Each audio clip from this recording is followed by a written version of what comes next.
After balancing the equations now, we'll look at how a balanced equation allows us to work out the number of moles of each of the reactants or products, providing some information is given on one of the reactants or products. So in this, we can see that the equation is balanced. So what that means, what a balanced equation means, is the molar ratio, the ratio in which the number of moles react is 1. There's a 1 in front of that. It's like when you write in algebra x, you mean 1x. So when you write CH4, there's one of those CH4s. 2 of my oxygens, 1 of my carbon dioxides, 2 of my water. Now if they said the actual number of moles, there were 2.5 moles of methane, that means the number of moles of oxygen are double that. There'd be 5 moles of oxygen. How many moles of carbon dioxide would there be? Same number of moles of methane, 2.5. And how many moles of water would there be? There'd be double that as well. There'd be 5 moles. So that's what the numbers in front of it give you, the molar ratio. And then later on, they'll give us grams. We'll have to work out the number of moles and we'll plug it back in. Second one here, we're looking at the decomposition of hydrogen peroxide into water and oxygen. What's the molar ratio in which they react? So what's the numbers in front of each? 2, 1, 2. Here they said there's 5 moles of hydrogen peroxide. How many moles of oxygen are there? There's half the number, so there must be 2.5 moles. How many moles of water must there be? It's the same as your H2O2. There's 5 moles of that. This is what information we're getting from a balanced equation. Looking at this equation down the bottom, the molar ratio here, just look at the numbers in front. It's 1 to 3 is to 2. There they've said there's 0.5 moles of nitrogen. So to work out the number of moles of hydrogen, what do? We times it by 3. So there's 1.5 moles of your hydrogen. How to work out the number of moles of ammonia? We times it by 2. It's twice the number. So there's 1 mole of ammonia. A few more over here. H2 plus Cl2 gives us 2HCl. The molar ratio is 1, 1, 2. There they said there's 10 moles of HCl. So to work out the number of moles of our reactants, we simply divide that by 2. So there's 5 moles of each of these. And down the bottom, again, your molar ratio is provided by the big numbers in front.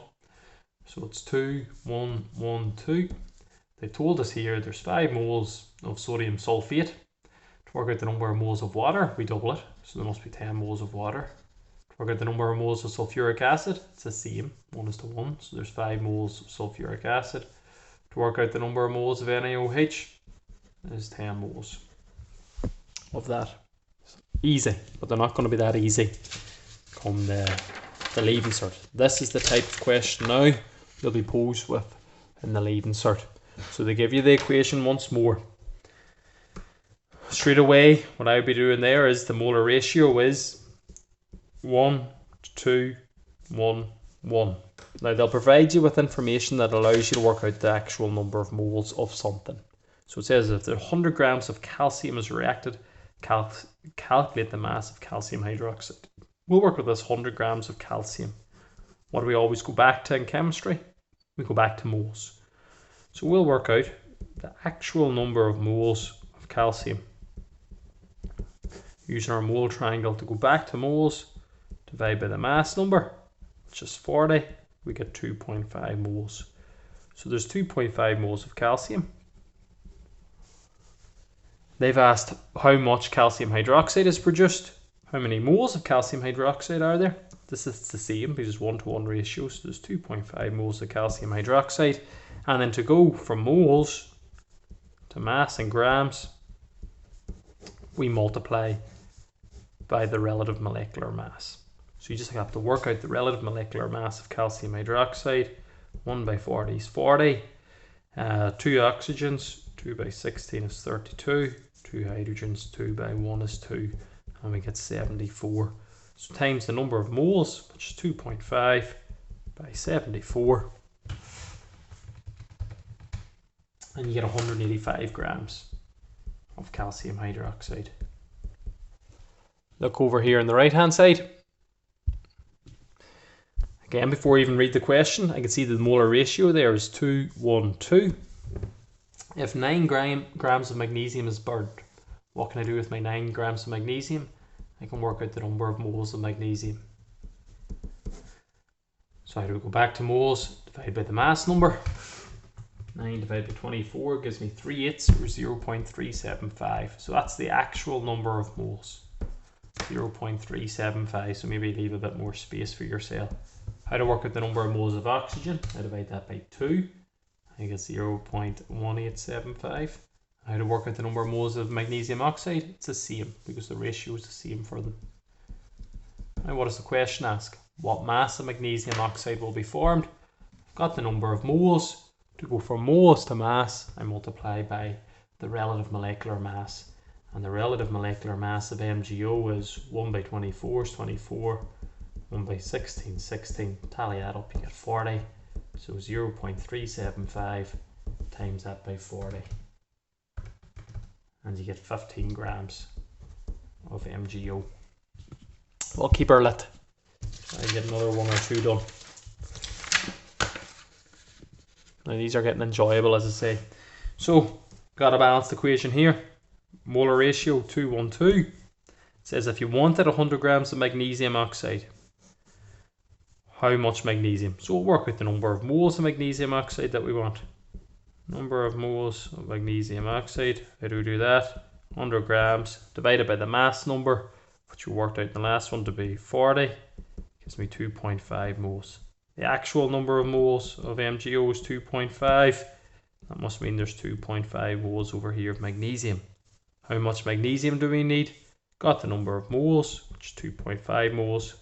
To work out the grams, we multiply by the mass number, which is 24. 24 by 2.5, we're getting 60 grams. On to this one. So limestone. By heating 5 kilograms of limestone, so limestone's calcium carbonate, how much lime could be obtained, or your calcium oxide? So that equation is balanced. I've got 1 calcium, 1 calcium, 1 carbon, 1 carbon, and 3 oxygens in each. There's no numbers, so I'd always have a wee look. Now I bet I have a problem here. It says kilograms. Remember in our mole triangle it says mass in grams to moles, so it's in grams. Remember when we go back, we divide by the mass number of the relative molecular mass, and we're leaving. We multiply by the mass number of the relative molecular mass. So by heating 5 kilograms of calcium carbonate, which is the same as 5,000 grams, we're going to expect big numbers here. How much lime could be obtained? So we're going to work out the number of moles of that. The ratio is 1:1:1. So number of moles of CaCO3, 5,000 grams. Divide that by the mass number. And the relative molecular mass, 1 by 40 is 40. 1 carbon is 12. 3 oxygens, 48. 40, 60, 100. So 5,000, divide that by 100, gives me 50 moles. That's the actual number of moles. Plug it back into the start. 50 moles, 50 moles, 50 moles. And that's how much lime could be obtained. Got the number of moles. To work out the mass in grams, multiply by the mass number. So the mass of CaO. So the relative molecular mass, 1 by 40 is 40. 1 oxygen now is 16. So it's 50 moles multiplied by the mass number, 56. This gives you 2,800 grams, or 2.8 kilograms. Last ones, and then use have plenty to try. So again, they give you an equation. Before even reading it, molar ratio 1 to 3.5, 2 to 3. 8.4 litres of ethane are used. There's my ethane, because I know that's carbon dioxide, water, oxygen, so it must be this. 8.4 litres of ethane are used. What mass of water vapour? We're presuming this is at STP. So they give me the volume of the gas.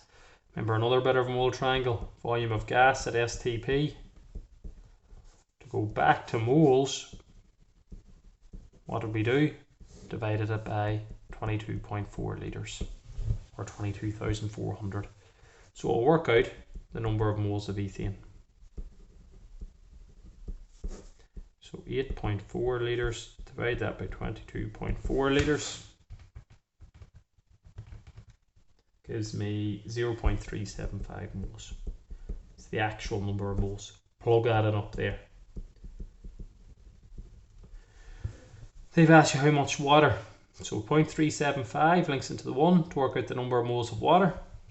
Is it bigger or smaller? It's bigger. Times it by 3. And we get 1.125 moles of water. And it says what mass of water? So 1.125 moles to work out the mass multiplied by the relative molecular mass of water is 18. And we get 20.25 grams of water. And the last one, I know I'm tearing through these, but pause them, remember, for yourself. Molar ratio, 1 to 1 to 1 to 1. That'll give me something now to work out the number of moles. 7.4 grams of calcium hydroxide, which is this. I don't even need to read anymore. I'll stop for a minute. So 7.4 grams, go back to moles, we divide. Got to work out the relative molecular mass. 1 by 40 is 40. 2 oxygens, 2 hydrogens, 74. 7.4, divide that by 74 gives me 0.1 moles. So there's 0.1 moles there, 0.1, 0.1, 0.1, because they're all in a 1 to 1 ratio. What mass of calcium carbonate can be formed? So 0.1 moles of calcium carbonate. To work out the mass, just times it by the relative molecular mass of CaCO3, which is calcium. 1 by 40 is 40. 1 carbon is 12. And 3 oxygens gives me 100. So 0.1 by 100 gives me 10 grams of CaCO3. Now you do the questions 2 to 14 from your sheet. Also from your textbook. I'm just looking there. Question 24 on page 168. You're balancing an equation. You have to know how to do those first. Read through the examples then and try them for yourselves, and then there's more questions on page 172, 31 to 34. Ignore the limited and excess. We generally do that in 6th year, so the bits in the yellow. So 31 to 34 in your textbook as well. These ones up the top. Ignore these boys down here. Any questions, ask.